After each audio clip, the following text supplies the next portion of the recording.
Peace, peace, people.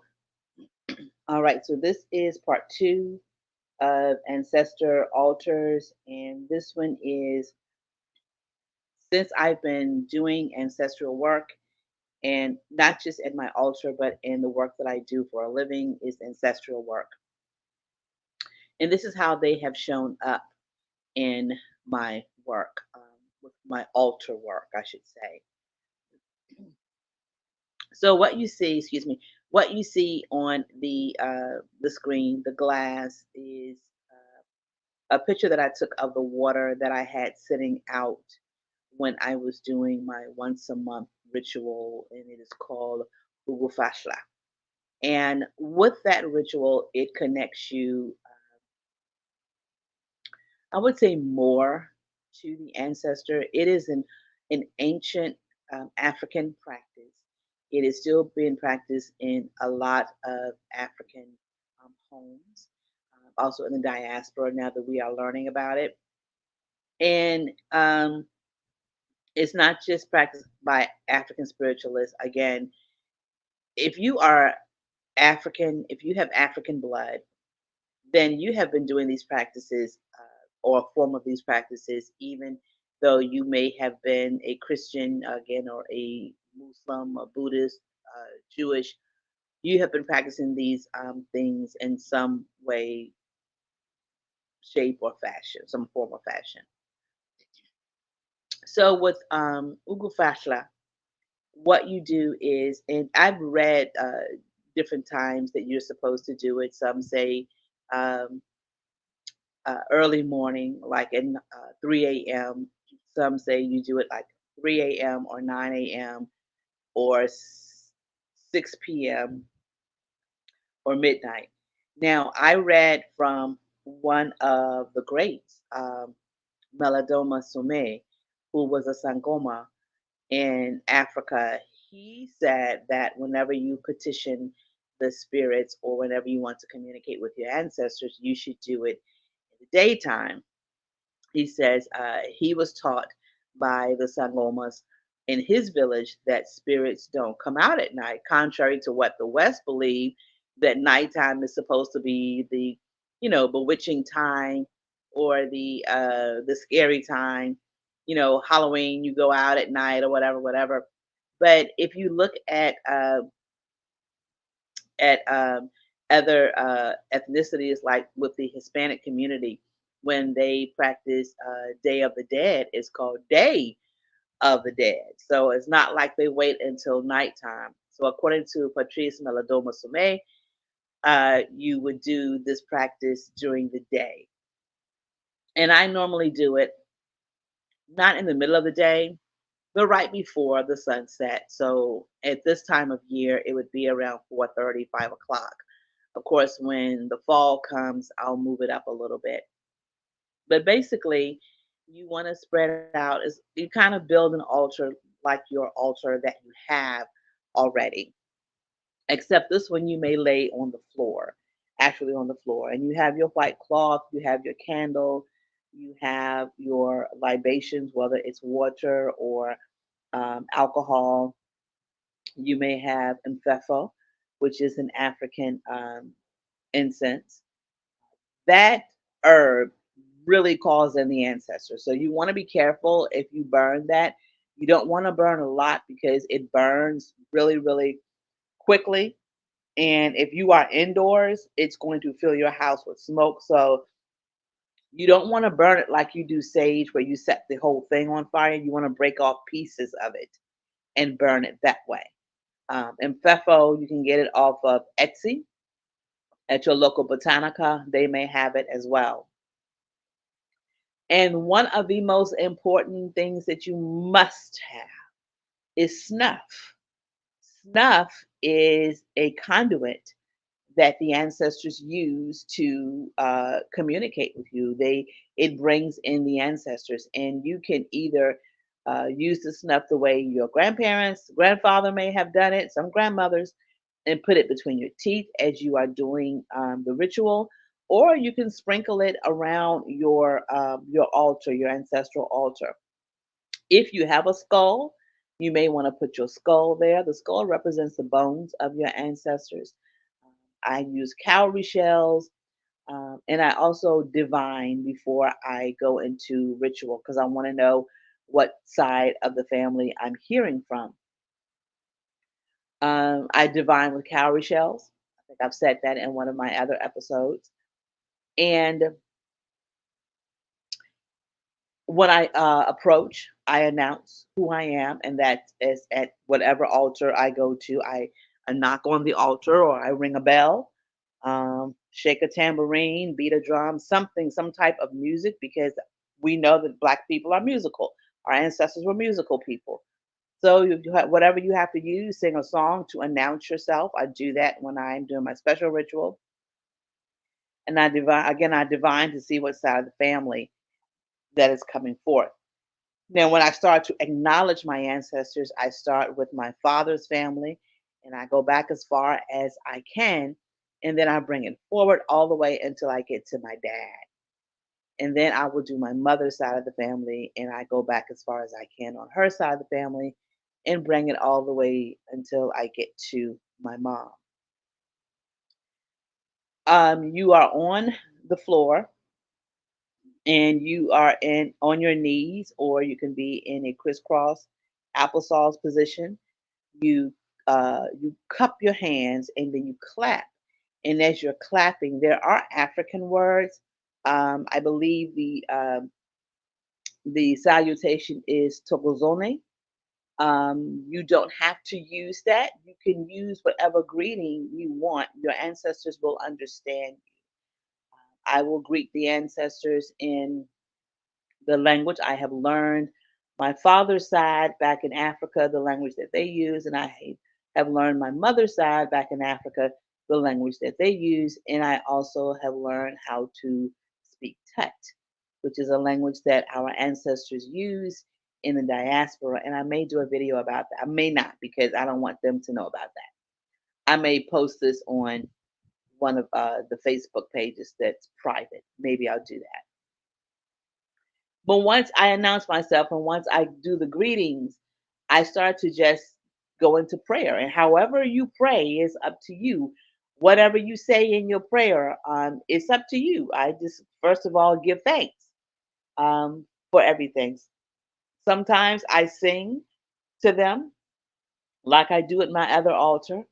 And then I will go, once I've done my, I guess like you would do in church, once I've done my praise and worship for my ancestor or to my ancestors, then I will go into petitioning for what I need. And then I will petition for what I want. And it's about maybe 15, 20 minutes. Sometimes it's 30, depends on how much I need and how much I want to really praise and worship them. Sometimes I don't need anything and I don't want anything. I just want to connect with them. So I have my glass of water. And after I do that, I leave the glass sitting in that spot and it sits there for 24 hours. Sometimes I will have a lot of bubbles, and I have been told that the more bubbles you have in the water, the more ancestors are present. In this particular glass you see on the screen, I didn't have any bubbles in it at all, but I let it sit for about until the next day. It wasn't 24 hours, but until the next morning. And then I took pictures of the water. And what you are seeing, if you look, you will see two faces in my water. On the left side, that's highlighted in yellow, is a woman's face. On the right side, that's highlighted in green, is a man's face. And I remember that particular time that I was petitioning, or not even petitioning, but thinking about the ancestors. The ancestor that I was thinking about at that time was on my mother's side. Her father's great great grandparents, which would have been my great grandparents. And I was thinking about them. I don't know why. I just was. They had were heavy on my mind and all the things that they had gone through during their lifetime, both born into slavery. Um, my great grandmother, her name is Sienna, and she got to taste freedom. She had to live for about 30 years in freedom. And so, no, about 20 years, about 20 years in freedom. And so they were just heavy on my mind. And when I took the picture and I looked at my phone, looked at the picture, I'm like, oh my God, there's two faces in my water. And I'm like, that has got to be my, ancestors, Moses and Sienna. And so what I started to do was each time, and I don't know why I decided to take a picture of the water at that time, but I did. And so what I started doing was each time I would fashla, I would take a picture of the water. And there have been different things that have been in the water. I faces. There was a Native American woman that showed up in one of the pictures. Um, a cat, clear as day, shows up in one of the glasses. What must be my spirit animal. I don't know. Um, Definitely a lot of faces. So I've gotten quite a few faces that have shown up in the water. I found a picture of my father's great uncle, and his face showed up in the water. Like, well, I had found a picture like last year. And when I was doing my ritual one night, and the next day when I took a picture of the water, his face showed up in the water. And I'm like, okay, okay. So that's a way to connect with your ancestors. Take a picture. I know a lot of people read candles. They read candle wax. A lot of visions show up in smoke. They show up in your candle while in the flame. But mine don't show up necessarily in the flame as far as pictures. Now they do show up in the flame where the flame will jump. I can put offerings on my altar, and I'll give it like an hour, and I'll ask my ancestors if it was okay, if it was palatable, if it was good, if it elevated, if it energized. And I'll ask them make the flame jump if it was good, and the flame will begin to jump. We just not celebrated, but at a remembrance for my sister on August 13th was the day that she joined the ancestors in 2017. And so I had made a playlist for her, and I played it all night long. Last Saturday, I was playing the playlist for her. Last Sunday, I was playing the playlist for her. And the flame was just as still, it was not moving at all. And as soon as I put on her favorite artist, Luther Vandross, the flame started jumping all over the place. I'm like, okay, there you go, sissy, you're here. So that is one way that I use my altar and connect with my ancestors, and that is how they show up for me in the flame, in the water, in my dreams. If I really, really am intentional and focused on a specific ancestor, they will sometimes show up in my dream with messages. And I've also dreamed about people that I have never met before. And these are ancient people. These are ancient people. I have dreamed about an ancient African man who was a medicine man, and he gave me advice in the dream. I've dreamed about an ancient African woman who gave me advice in a dream. But all of these times that I have dreamed about it, it has been times where I have definitely spent at my ancestor altar. And again, giving offerings of food, offering of music, offerings of reading, offerings of dancing, offerings of libations, all those things that I have given them, they will show up. So, however you connect with your ancestors, and only you know what your ancestors like. Don't let people tell you, oh, you ain't supposed to put no pork on your altar. Oh, your ancestors don't want that pig. My ancestors were farmers. They grew up on pork. My daddy had a farm. We had a ritual of killing pigs every January. We had a ritual. We had fresh sausage. We had fresh pork chops. My mother even cooked pig feet. Never cooked the chitlins, but she cooked the pig feet. We had sausage. We had tenderloin. We had ham. We had all of those things. And so for me to deny them what they had and it didn't bother them. You know what I mean? They didn't die from those things. So I do. And you'll find the ones that tell you not to put like pork on your ancestral altar are the ones that don't eat it now. Like there are some Muslims who don't eat pork, so they don't want their ancestors to have it either.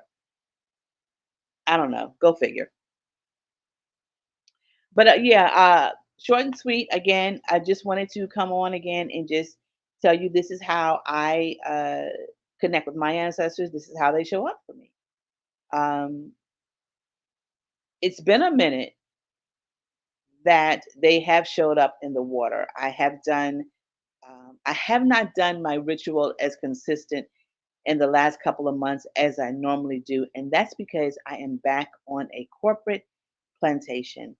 And I hate being on a corporate plantation because it takes away from me being able to spend time with my ancestors.